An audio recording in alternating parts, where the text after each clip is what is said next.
Hi, New Year, new Miss Demeanor. That was that was so good. Andrew, and this is Gayties Toys. On today's MIA 80s Ladies, it's finally time to close the loop on Geek Entertainment and Hasbro's C.O.P.S.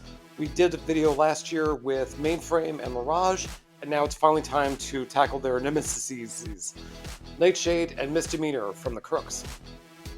In the last video, I already discussed sort of the history of C.O.P.S from 1988. If you want to go back and sort of get a bit of a refresher on that, you can, take a look at that video. One conversation I sort of held back for this video specifically was really to do with, let's say, the Peter Chung effect. If you don't recognize the name, you certainly know the style. He was the creator of the seminal MTV series Aeon Flux, and you can certainly see his handprints in here. Before getting his own series and really, showcasing his style, he did do a lot of commercial work, and C.O.P.S is really one of those ones that I think really kind of illustrate, where he wanted to go. This is very well illustrated in the incredible opening for the cartoon, where, you really saw these dynamic angles and dynamic action, and again, very much the character style. The conventional wisdom for animation is that the more lines you put on a human face, the sort of more old or haggard they look. Can confirm. Particularly with the C.R.O.O.K.s and with Miss Demeanor and specifically, you can really kind of tell that, some of the characters kind of look like shriveled scrotums. So, I mean, the wheels were turning, on his route to Aeon Flux. Aside from a unique look, Miss Demeanor was certainly, let's just call it out, my fave of the two from the C.O.P.S series. I mean, she was really one of the muscle, the bruiser characters. She looked very kind of fancy gangster, but at the same time could pick up a truck and throw it at you. And I found that very exciting because, women, not just in cartoons or action figures, I mean, in media, have a certain look, have certain measurements, and so to see this big, muscular, huge woman who'd still like to highlight her hair and wear a nice little red suit. Loved it. I always enjoy that stuff. And she really kind of spoke to me, and I think would have made a great, different kind of action figure. On the flip side, there's Nightshade, who's sort of, much more of that traditional, beautiful cat burglar, jewel thief kind of, mentality. She was someone who, featured prominently in the opening, and was someone I definitely wanted to see more of, but I mean, I could be memory holding here, but she really didn't feature very often in the cartoon. Her episodes were very rare, usually very female focused, where she and Miss Demeanor would do a fake crime gym, and then the ladies from C.O.P.S had to go infiltrate. It's just, she was kind of relegated to very much the girl role. Which is too bad, because she is sort of, she had that secret relationship with Mace. She very much had a Catwoman-esque vibe in that regard. So, a character I'd like to see more of, but one who, was really relegated to the background. Both Miss Demeanor and Nightshade were first appeared, in dresses, which in terms of action figures is a big no-no. I mean, unless you were Emperor Palpatine and you have that big, split in your legs. I mean, it's not a great look for a figure to, break up a dress, essentially.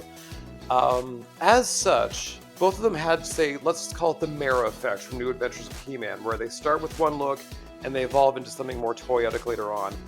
Later in the series, both she and, Nightshade and Miss Demeanor would have sort of almost aerobic style clothes, and the Nightshade would again transition over time with different looks, different variations thereof, of more of a, kind of a complex cat burglary, kind of uniform. So they both sort of, kind of veered into action figure territory, even though, fun fact, they were never on the board.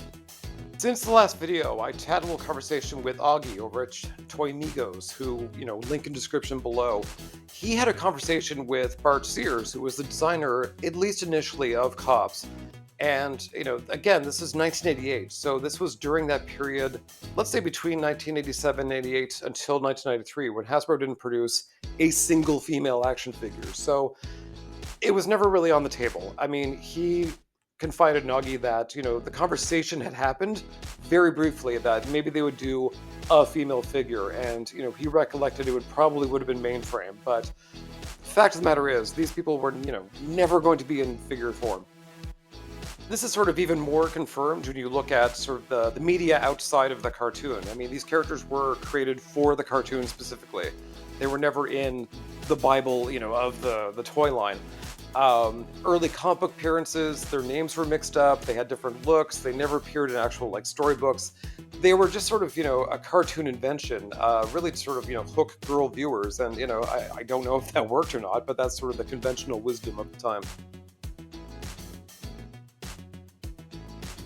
So the final verdict here is a little different than the one we had for the last video for just the cops. Since then, in June of 2024 at C.O.P.S, Fresh Monkey Fiction, who had, a lot to show, a lot of great stuff as usual at the convention, did show a prototype of Bulletproof, arguably the main character of C.O.P.S. It had a soft good trench coat, amazing sculpt, as they do. They very much were, transparent in saying this is sort of, exploratory at best. I mean, they're sort of looking at seeing how well that one figure does. If it does well, they'll produce more. It's also, I would, a former career of mine was marketing, and I would say that just, putting that out there, having that image on the internet, just having it float around was likewise a big litmus test to see what the reaction would be. Hasbro, as much as they will never do this, in more recent months, they've been much more, liable to give out the licensees and let smaller companies sort of take the risk and take the fall, while they still get a cut either way. So this isn't confirmed, but it's hopeful. And if you are a fan of Cops and Crooks, it's time to actually support, and you know how to support with your money.